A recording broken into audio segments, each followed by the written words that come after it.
তারপর মেঘপরি ও বৃষ্টিপরি দীনেশদের বাড়ির সামনে চলে আসে। আর দুই পরি দেখে কবিতা তার লম্বা চুল জলে ডুবিয়ে মাছ ধরছে। এই বছর বর্ষা ঢোকার আগে থেকেই লক্ষ্মীগঞ্জ গ্রামে এক নাগাড়ে বৃষ্টি হয়েই চলেছে, যার ফলে পুকুর নদী নালা সব প্রায় ভরে এসেছে। এই বৃষ্টির মধ্যে দীনেশ তার জমিতে গিয়ে দেখে সমস্ত জমিতে জল জমতে শুরু করেছে। হে সৃষ্টিকর্তা, এবার তো তুমি মুখ তুলে চাইতে পারো। তুমি কি দেখতে পাচ্ছ না যে এই মুষলধারে বৃষ্টির ফলে কৃষকদের জমির ফসল নষ্ট হতে বসেছে?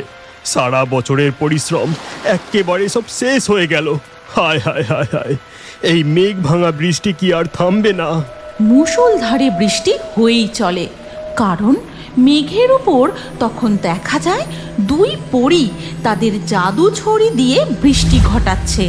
মেঘপরি, তুমি তোমার জাদুর ছড়ি দিয়ে আরো ঘন কালো মেঘ তৈরি করো, না হলে যে আমার জাদু আর বেশিক্ষণ বৃষ্টিপাত করতে পারবে না। বৃষ্টিপরি, এবার আমাদের থামা উচিত। এই গ্রামে অনেক বৃষ্টিপাত ঘটিয়েছ, গ্রামবাসীদের অনেক ক্ষতি হয়েছে। এখানে আর বৃষ্টিপাত ঘটানো ঠিক হবে না। রানীপরীর আদেশ আমরা অমান্য করতে পারি না মেঘপরি, তুমি আরো মেঘ তৈরি করো। ঠিক আছে বৃষ্টিপরি, আমি তাই করছি। এই কথা বলে মেঘপরি তার জাদুদণ্ড দিয়ে আরও মেঘ তৈরি করতে থাকে। তারপর কালো মেঘ আরও জমাট বাঁধে। বৃষ্টিপরি তখন, এবার আমি আমার জাদুদণ্ড দিয়ে আরো বৃষ্টিপাত ঘটাবো। এই কথা বলে বৃষ্টিপরি মেঘের উপর জাদু করতে যেতেই তার হাত থেকে জাদুদণ্ডটি ফসকে পড়ে যায়। সর্বনাশ! আমার জাদুদণ্ডটি হাত থেকে ফসকে পড়ে গেল। কোথায় পড়লো কে জানে? তোমার জাদুদণ্ডটি মেঘ ভেদ করে নিশ্চয়ই পৃথিবীর ভূমিস্থলে কোথাও গিয়ে পড়েছে। আমাদের এক্ষুনি তা খুঁজে বের করতে হবে। হ্যাঁ মেঘপরি, জাদুদণ্ডটি যদি কোনো ভুল মানুষের হাতে পড়ে তাহলে তো মহা বিপদ হয়ে যাবে। আর যতক্ষণ না আমি জাদুদণ্ড খুঁজে পাচ্ছি ততক্ষণ এই বৃষ্টিও থামাতে পারবো না। তাড়াতাড়ি খুঁজে না পেলে যে গোটা পৃথিবীতে ভয়ানক বন্যা দেখা দেবে। বৃষ্টিপরি, আমাদের আর দেরি করা উচিত হবে না।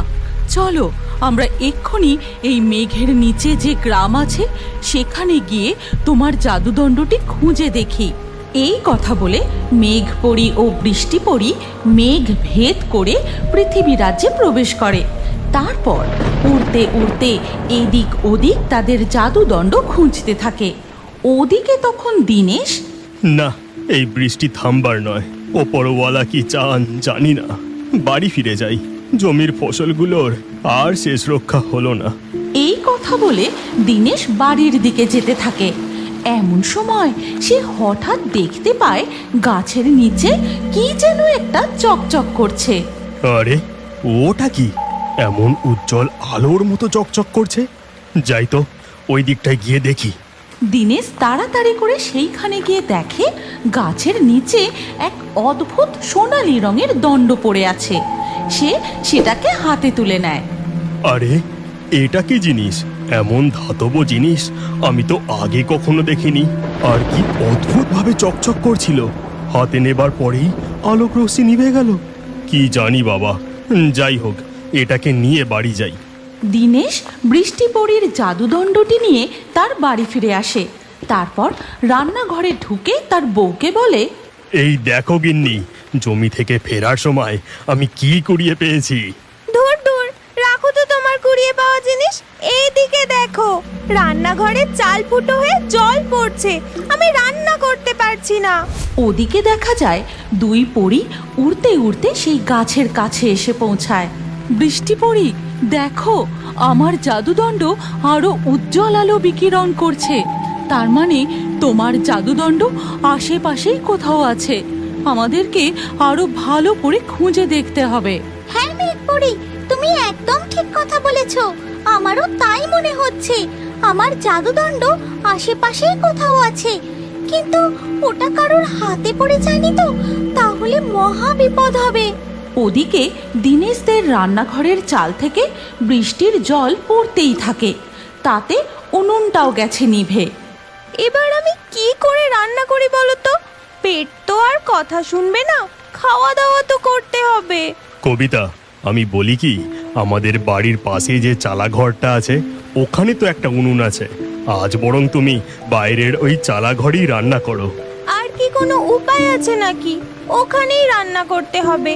হাঁড়ি, কড়া, সবজির ঝুড়ি সব ওখানে নিয়ে যেতে হবে। তুমি বরং সবজির ঝুড়িটা বাইরে চালাতে দিয়ে আসবে, চলো। হ্যাঁ হ্যাঁ, এক্ষুনি দিয়ে আসছি, তোমাকে কোনো চিন্তা করতে হবে না। এরপর দিনেশ তার হাতের দণ্ডটি সবজির ঝুড়ির মধ্যেই রেখে দেয়। তারপর ঝুড়িটি নিয়ে বাড়ির বাইরে ওই চালা ঘরে দিয়ে আসে, আর কবিতা সেখানে উনুন জ্বালিয়ে রান্না করতে শুরু করে। ও কবিতা, আজ কি রান্না করছো গো? ভালো মন্দ কিছু রাঁধো না। কতদিন লাউ চিংড়ি ইলিশ মাছ ভাজা দিয়ে ভাত খাইনি। উফ, ভেবেই একেবারে মুখে জল চলে এলো। তোমার খাবার শখ বলিহারি, একবার চারিদিকটা তাকিয়ে দেখো, একেবারে সমুদ্র হয়ে গেছে। চারিদিকে কত জল জমে গেছে। আজ শুধু ভাত আর তরকারিই হবে। তাই রাঁধো, কি আর করা যাবে। কিন্তু এই বৃষ্টির মধ্যে উঠোনে এই জমা জলে যদি চিংড়ি আর ইলিশ মাছ ঘুরতো, তাহলে ওইগুলোই ধরে আজ রান্না হয়ে যেত। হ্যাঁ হ্যাঁ, তাই আর কি। উঠোনে চিংড়ি আর ইলিশ মাছ চলে আসুক, তারপর আমিও আমার চুলটাকে ছিপের দড়ির মতো লম্বা করে উঠোন থেকে মাছগুলোকে ধরি। এই কথা বলা মাত্রই সবজির ঝুড়িতে রাখা বৃষ্টিপরীর জাদুদণ্ডটি চকমক করে ওঠে, আর সাথে সাথেই তাদের উঠোনের জমা জলে ইলিশ মাছ আর চিংড়ি মাছ চলে আসে। গিন্নি, তাকিয়ে দেখো, ওখানে সত্যি সত্যি চিংড়ি মাছ ইলিশ মাছ ঘোরাঘুরি করছে গো। হে ভগবান, আমার মুখের কথা যে সত্যি হয়ে গেল। দেখো দেখো, আমার চুলটা কেমন লম্বা হয়ে যাচ্ছে। কবিতার চুলটা ক্রমশ লম্বা হয়ে উঠোনের জমা জলে গিয়ে পড়ে। তারপর তাতে একে একে মাছগুলো এসে আটকাতে শুরু করে। কবিতা, তুমি তোমার চুলটা তাড়াতাড়ি জল থেকে টেনে তোলো, তোমার চুলে অনেক মাছ আটকেছে। হ্যাঁ হ্যাঁ, তুলছি তুলছি। এরপর কবিতা তার চুলটা জল থেকে তুলে আনতেই দেখে তাতে বেশ কিছু চিংড়ি মাছ ও ইলিশ মাছ আটকেছে। তারপর মাছগুলোকে চুল থেকে খুলে একটি পাত্রে রাখে। এ তো সত্যি সত্যি মুখের কথা সত্যি হয়ে গেল গো।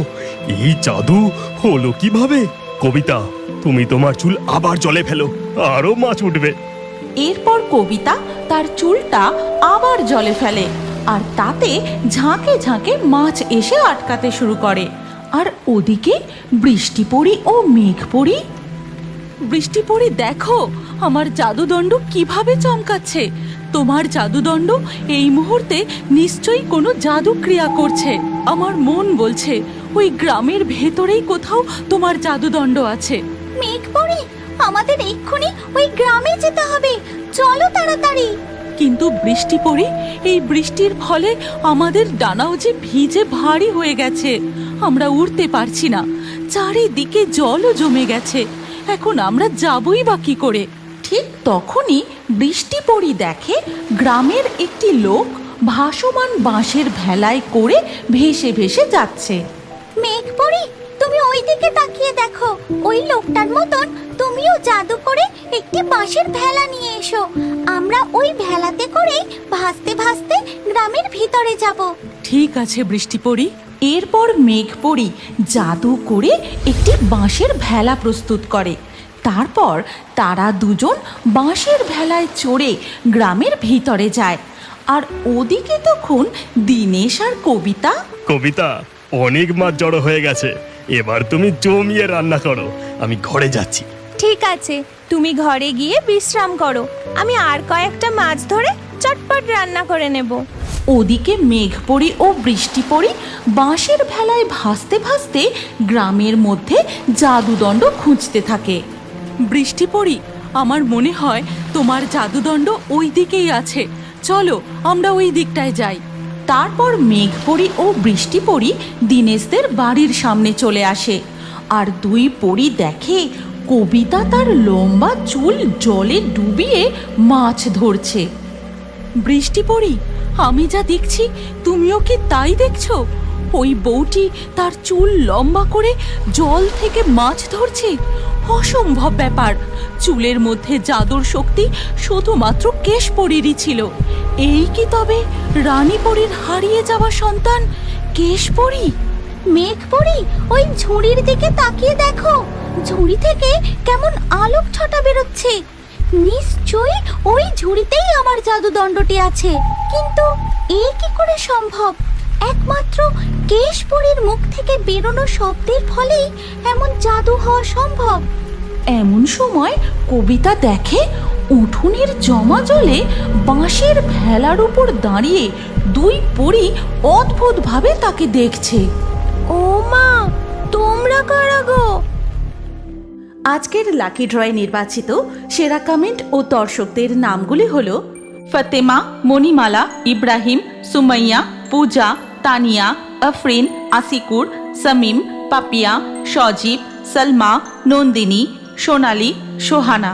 আপনারও নাম ও সবথেকে সেরা কমেন্টগুলি পরবর্তী ভিডিওতে থাকতে পারে, তাই আমাদের চ্যানেল জলপরি কার্টুন এক্ষুনি সাবস্ক্রাইব করে নিন আর স্ক্রিনের উপরে আসা এই ভিডিওতে ক্লিক করে পরবর্তী ভিডিওটি দেখুন। আপনার নামটাও পরবর্তী ভিডিওতে কমেন্টে জানান। কি ভাবছেন? ভিডিওটি ক্লিক করে তাড়াতাড়ি দেখুন।